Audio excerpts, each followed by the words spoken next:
Head start. Anyway, first off, the campaign is going well. We have less than 6 days to go, and at this point in time, the most recent poll that was released on Monday, sadly, the news media really hasn't picked up on it. Frankly, we didn't expect it. That's kind of normal when it's going Walberg's way, that you don't pick up on it. I always like to think of myself as a Rodney Dangerfield of politics. Because I'm a conservative, and a true conservative that doesn't back down on my conservative stance and doesn't hide from the issues as well.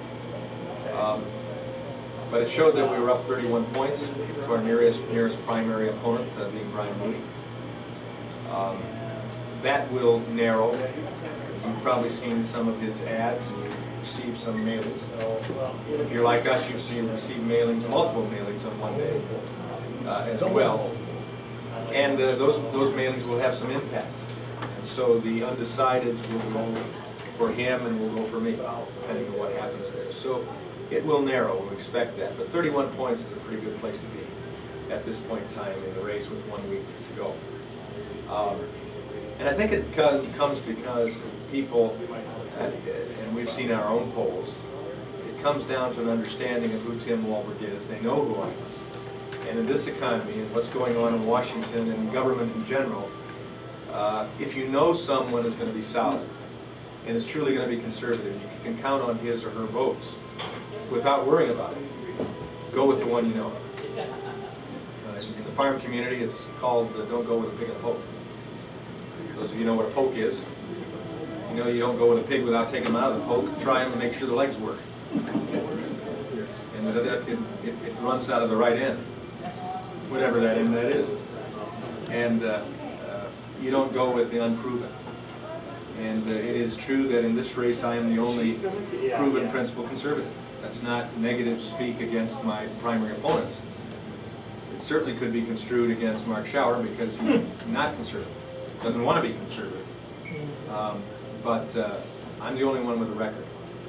Brian Rooney, Marvin Carlson, what we know of them, very nice people, accomplished in their areas, but they've never run for office, held office, worked for anyone in office that we're aware of, including me, and have never voted. So anything they say, though, might sound good. You don't know.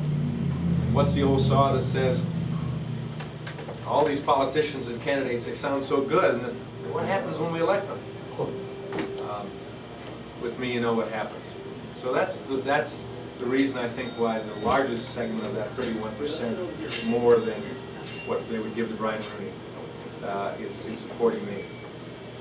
We want to keep that. The approval rating is still 60%, which is amazing for one who has lost a race.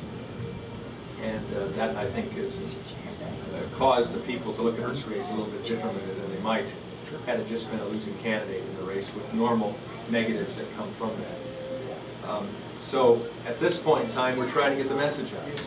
And oftentimes, in fact, in most cases, at some point in time, in many cases, as I start my meeting, I pull this BlackBerry out, it's affectionately known as the brain on my head. That keeps me going where I'm going, reminds me where I'm supposed to be. But I also have a section here of memos where I keep some things that I would like to look to again. Quotes and various things.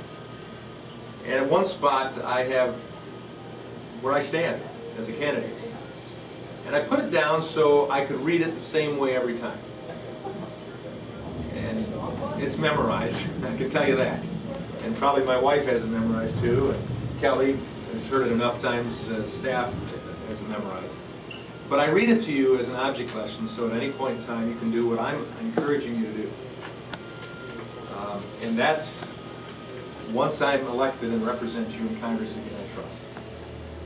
At any point in time where you think I might be deviating from where I told you I'd stand, what I would do, who I'd be representing you, you not only have my permission, because really I don't have the authority to give you permission or not, but I encourage you to hold my feet to the fire by going to me and saying, pull that brain on your hip off, open up to that link. I want to talk about something I'm concerned with. I think you're deviating, or I think you voted the wrong way, based upon what you said.